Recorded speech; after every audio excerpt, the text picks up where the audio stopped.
जपणारा व्यक्ती सतत हारतो आणि टाइमपास करणारा व्यक्ती नेहमीच आपल्याला जिंकताना दिसतो। शहरामध्ये बायका नवऱ्यांची हत्या करतात आणि गावांमध्ये बायका नवऱ्याला देवासारखं पुजतात। भावनो, खरंच आज एक अशी गोष्ट मी तुम्हाला सांगणार आहे की गोष्ट ऐकल्यानंतर खरंच तुमच्या पायाखालची जमीन सरकून जाणार आहे। आणि त्याआधी आपल्या पेजला तुम्ही सबस्क्राइब केलं नसेल ना तर नक्की करून घ्या, कारण ही स्टोरी आता सुरू होत आहे।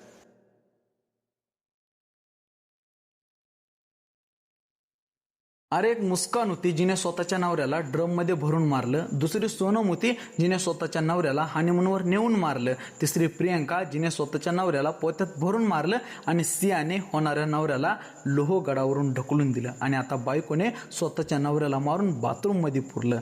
आग्रा येथील सिकंदरा परिसरामध्ये घडलेली ही घटना सुन्न करणारी आहे। सुमारे 45 दिवसापासून बेपत्ता असलेला सुरेंदर शर्मा याची हत्या त्याच्या बायकोनंच केली। सासू विचारून थकली, 45 दिवस झाले अजून तो आला कसा नाही। मला त्याला विचारण्यासाठी तो खरंच इतका दिवस लावित नाही। पण भाऊंनो, जेव्हा त्यांना असं वाटलं ना की खरंच आता जाऊन पोलिसांना सांगावं, त्या टायमाला त्यांनी मागचा पुढचा विचार न करता खरंच पोलिसांकडे गेल्या आणि सगळी गोष्ट सांगून दिली। आणि त्यानंतर पोलिसांनी विचारपूस सुरू केली आणि समोर जे आलं ना ते पाहून पायाखालची जमीन सरकली। पोलिसांनी जेव्हा शोध सुरू केला ना तेव्हा त्यांना शोध त्यावेळेस बाथरूम मध्ये केलेल्या नवीन स्टाईल फर्चीवर त्यांची नजर गेली आणि घरच्यांना विचारलं हे कधी केलं। त्यावेळेस घरचे बोलले सुरेंदर गेल्यानंतर। मग काय भावनो, शक पक्का झाला। बाथरूम फोडण्यात आली आणि समोर सुरेंद्रची बॉडी आली। बायकोने नवऱ्याला मारलं, पुरलं आणि वरून नवीन स्टाईलची फरशी केली। आणि शेवटी पोलिसांना आणि त्यांच्या घरच्यांना कळालं की सुरेंदरची हत्या त्यांच्या बायकोनेच केली।